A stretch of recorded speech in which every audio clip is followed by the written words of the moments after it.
Kali ini gue akan membahas satu film perang yang berjudul Operation Red Sea. Film ini adalah produksi Tiongkok dan dirilis pada tahun 2018. Operation Red Sea ini disutradarai oleh Dental Lam dan dibintangi oleh Zhang Yi, Huang Jingyu, Hai Qing, dan lain-lain. Film ini menelan anggaran sebanyak 70 juta dolar dan mendapatkan pemasukan kotor sebanyak 579,2 juta dolar. Untungnya luar biasa.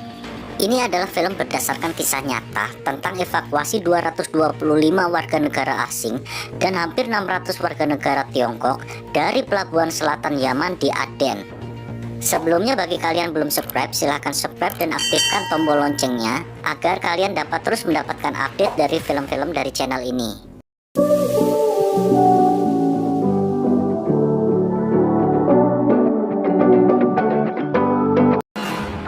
Film diawali dengan adanya pembajakan pesawat kargo Cina oleh perompak Somalia di Teluk Aden.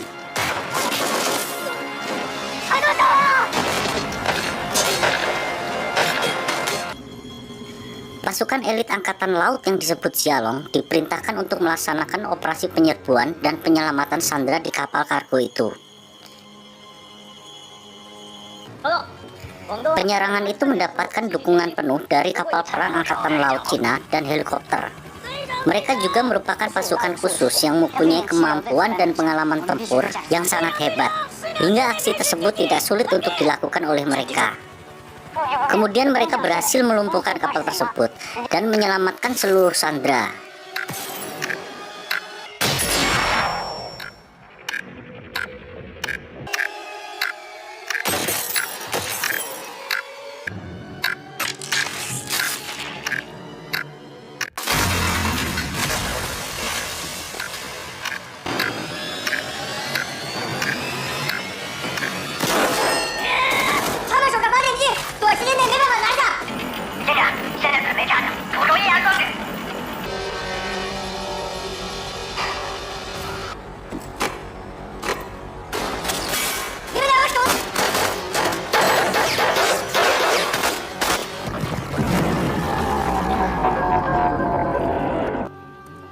Kemudian waktu berlalu hingga 5 hari setelahnya. Angkatan Laut Cina yang bertugas di pedalaman Laut Merah mendapatkan info darurat untuk segera menuju Pulau Timur Tengah untuk mengevakuasi warga negara Cina yang menjadi sandera di sebuah negara bernama Yoaire. Pada saat itu di Yoaire ini sedang berlanjut perang saudara, sehingga pemerintahan di sana tidak dapat menjalankan pemerintahannya dengan baik. Pasukan pemberontak di sana bergabung dengan kelompok ekstrim yang bernama Zaka. Zaka ini dipimpin oleh Saraf yang berhasil menguasai ibu kota. Karena pemerintahan yang sedang tidak stabil, maka kemudian diperbolehkanlah militer Cina untuk masuk ke wilayahnya untuk melakukan evakuasi warga Cina. Mereka kemudian melakukan evakuasi di pelabuhan di daerah itu. Sementara di adegan lain, ada seorang jurnalis Tionghoa yang bernama Xianan. Dia bersama asistennya sedang menyelidiki kasus transaksi rudal ilegal di daerah itu. Hingga kemudian ditemukan informasi bahwa William Carson adalah seorang kepala perusahaan sumber energi. Dia ini memiliki dan menyimpan benda yang disebut benda kuning. Benda kuning ini adalah bahan campuran yang dapat digunakan untuk membuat rudal biokimia. Semua data dan rahasia disembunyikan oleh William ini di kalungnya. Mereka kemudian pergi untuk menemui William. Akan tetapi kelompok Zaka sudah terlebih dahulu datang dan menyerang William karena mereka juga menginginkan benda kuning itu. Hingga akhirnya hal itu membuat jurnalis dan rekannya ini harus terlibat dalam pertempuran itu. Dalam upaya pelarian mereka, akhirnya mereka ini tertangkap. Mobil yang mereka tumpangi jatuh ke jurang. Namun untungnya sang jurnalis ini berhasil meloloskan diri.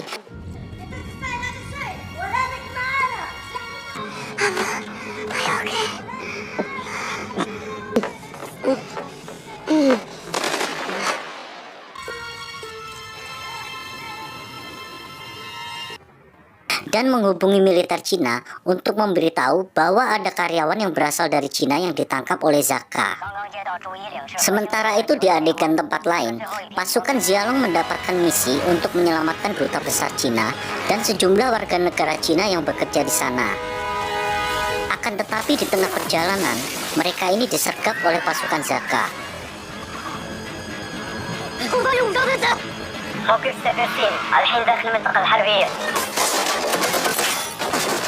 Jialong berhasil menyelamatkan duta besar dan warga negara Cina dengan bantuan alat-alat tempur canggih.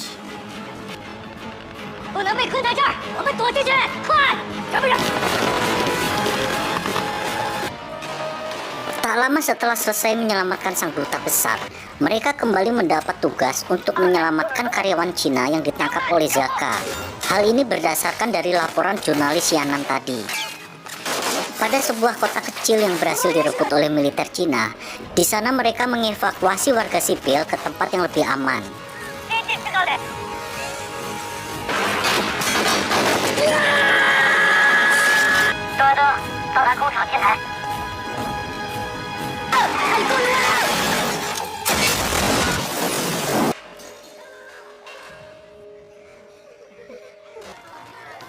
Jurnalis itu memberitahu bahwa Zaka menangkap William yang mempunyai informasi tentang benda kuning yang dapat membuat rudal kimia dalam jumlah yang sangat besar. Jika benda kuning itu sampai jatuh ke tangan yang salah, maka akan sangat banyak korban yang berjatuhan. Kemudian, Angkatan Laut Cina ini mendapatkan satu rekaman video yang dikirimkan oleh pihak Zaka. Video itu berisi tentang penyergapan sandera. Pihak Zaka ini meminta agar militer Cina tidak ikut campur dengan urusan di negaranya. Dan sebagai peringatan, mereka memenggal satu sandera yang merupakan asisten dari sang jurnalis. Kemudian saat evakuasi warga sipil, militer Cina dan pasukan setempat disergap oleh kelompok Zaka yang menghujani mereka dengan peluru.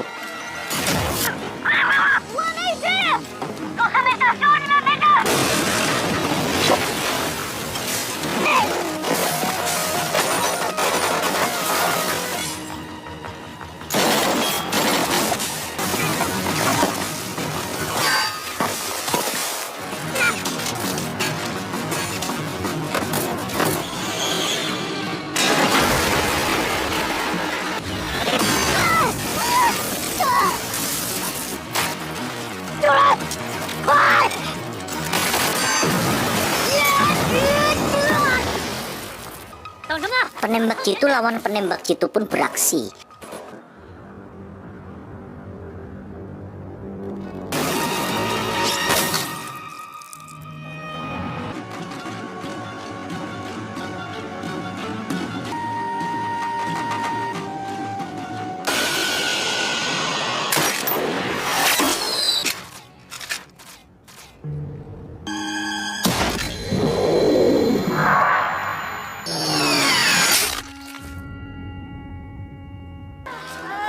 Akibat kejadian itu, semua warga sipil dan pasukan setempat pun tewas.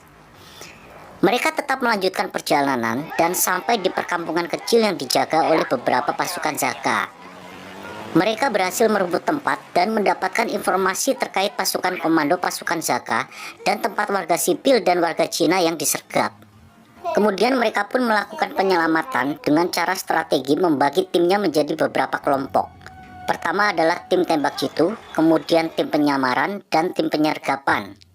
Salah satu tim menjaga sinyal agar mereka tetap terhubung dengan pangkalan militer di Laut Merah. Sementara itu, pemimpin pasukan Zaka, yaitu Saraf, dia menyiksa William demi mendapatkan informasi benda kuning dan informasi lainnya yang diketahui oleh William. Kemudian setelah itu, dia dan beberapa pasukannya kemudian meninggalkan tempat itu dan menuju tempat penyimpanan benda kuning. Sang jurnalis diam-diam bertukar posisi dengan warga sipil. Pasukan Zaka mengetahui keberadaan pasukan Cina dan melaporkannya kepada Saraf. Dia pun kemudian memerintahkan anak buahnya untuk menghabisi sang jurnalis.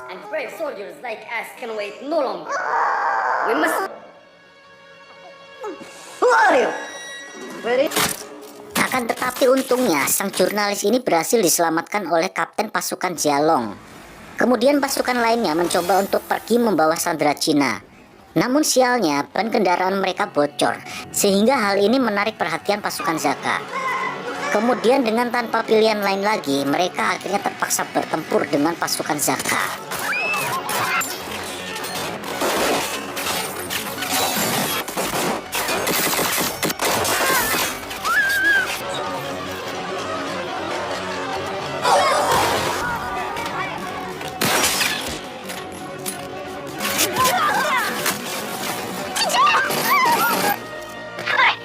Hingga pada akhirnya, operasi tersebut berhasil mengevakuasi semua sandera termasuk sang jurnalis.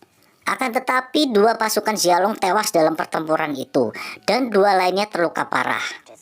4 pasukan Xiaolong yang tersisa kemudian memutuskan untuk terus mengejar dan mendapatkan benda kuning itu.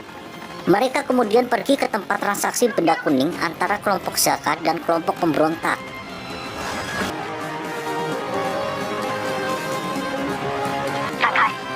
Mereka kembali mengatur strategi dengan membagi tim. Tim penembak jitu mengambil posisi untuk melindungi tim penyergap dan melumpuhkan kelompok Zaka yang berjaga di tempat itu. Sementara itu tim penyergap membagi peran. Yang satu menuju lokasi benda kuning dan sang kapten mengambil posisi di tempat transaksi pasukan Zaka dan pasukan pemberontak. Di lain pihak, Syaraf ini mendapat panggilan yang menyatakan bahwa pasukan pemberontak akan mengkhianati pasukan mereka. Pasukan pemberontak pun menghabisi pasukan Zaka di lokasi transaksi dan lokasi pesawat kargo. Salah satu anggota militer Cina berhasil melumpuhkan pasukan pemberontak.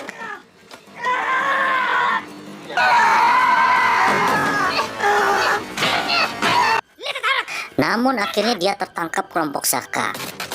Hingga pada akhirnya, sang kapten Xiaolong ini kemudian berhasil melumpuhkan pasukan Zaka dan berhasil menangkap Syaraf dan membawanya pergi ke lokasi kapal kargo. Tim sniper melindungi sang kapten dan menghancurkan para pasukan Zaka yang mengejar sang kapten. Namun mereka juga diserang helikopter kelompok Zaka dan akhirnya berhasil menyergap sang kapten. Kemudian Kapten Xiaolong ini diminta untuk melepaskan Syaraf atau mereka akan menembak mati tim yang berhasil tertangkap. Kemudian luar biasanya, si penembak jitu akhirnya berhasil melumpuhkan anggota Zaka yang menyandra. Dan saat itu juga, Syaraf ini karena terpojok, dia akhirnya menembak diri sendiri. Dan sang Kapten Xiaolong kemudian melakukan serangan untuk melumpuhkan kelompok Zaka.